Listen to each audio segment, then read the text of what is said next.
Hey guys, welcome back to the Indie Spotlight here on the Fronsman Productions YouTube channel.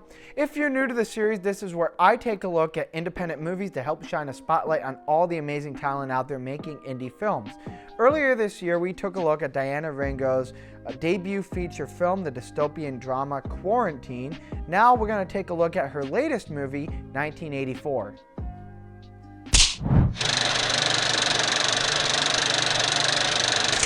"1984 is an adaptation of the novel of the same name by George Orwell. Diana Ringo's reinterpretation marks the third time that this book was adapted for the screen. However, Diana Ringo wanted to emphasize heavier the dark comedy and satirical side of the story in conjunction with the bleaker dystopian atmosphere as well. In addition, Ringo was also inspired by the novel We, which as it turns out was also a direct inspiration for Orwell himself when he penned the original book of 1984. While 1984's story is a classic piece of science fiction dystopian literature, if you're unfamiliar with the tale, the world takes place in the United States, which is a totalitarian-based society where everybody's move is closely watched and monitored by the ever-present governmental regime known as Big Brother. In this world, freedom is outlawed and creativity is scorned. In addition, any opposition to this authoritarian regime is met with cruel and severe punishment. The plot follows mathematician D503, who begins this story as a loyal member of Big Brother's United States. However, his allegiance begins to be uncertain and he begins to question his own views as he becomes ever more entangled in a forbidden affair with fiction department employee I-330. As I-330 shows D503 the world that lies beyond the wall and the truth about the reality of the world in which they live, D503 begins to develop a soul, which in that universe is considered a disease, believe it or not. But over the course of the story, now he must face the tough decision of does he remain a loyal contributor and civilian of Big Brother's United States, or does he follow his heart and newly found soul and follow I-330 on her quest to resist and overthrow Big Brother's government? Overall, Diana Ringo's 1984 really does feel like a logical next step in her filmography following what she started in Quarantine. She was really able to take everything that she was able to do in Quarantine with her world building and dial it up to 11 in 1984 to craft an even grander dystopian world. One aspect that I particularly love when it comes to 1984 is the seamless blending of live action and animation, which really does help create this otherworldly feel. Juxtaposing the grim, atmospheric, bleak shots that are fully animated of the Big Brother's United States, showing off the dense fog and tall buildings and a lot of gray and, really kind of somber color scheme that over time you become used to, even through its unnatural, almost foreign-like appearance. And then you juxtapose that with the later scene in which I-330 takes D503 beyond the wall to show him the reality that lies beyond of the naturalism of the forest. And you see the greenery and the trees and the flowers and the beauty of nature that, to us, we almost take for granted. But when you watch the movie, it almost feels like that's the foreign world. That's what's unusual.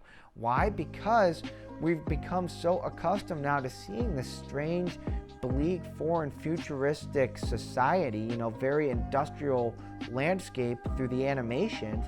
And now we're seeing live action shots of this forest that to us now feels strange, even though that's the real and natural world.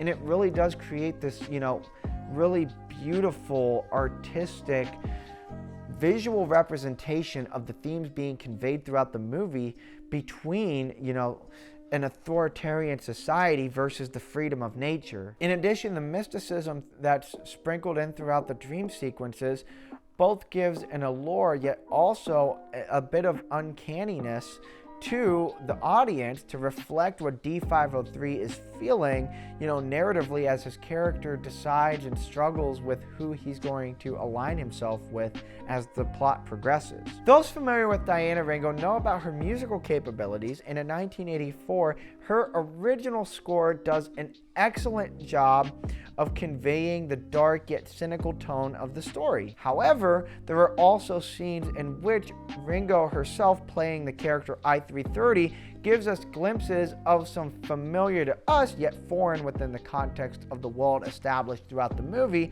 classical melodies played on the piano in what are some of my favorite scenes throughout the film. Another production detail that's really worth noting about 1984 is that Diana Ringo shot the entire film in Moscow, Russia, without any financial backing or support from the Russian government.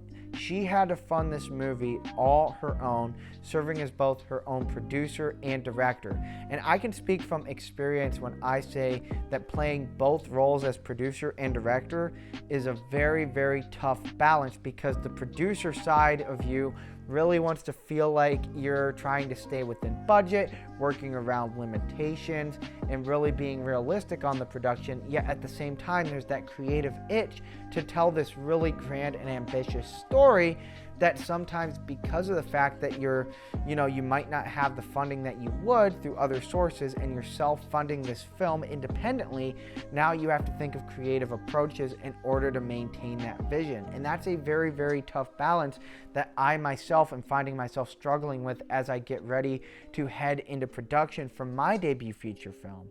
So huge, huge props to Diana Ringo for being able to do that. But looking at it from a creative standpoint, let's look at what Diana Ringo is credited for. I mean, she's the director. She's the director of photography. She's the editor. And she's also the composer. And it's a very, very rare combination. It's rare, in fact, you could probably count on just one hand, if that, how many people that serve as their own director of photography, and composer.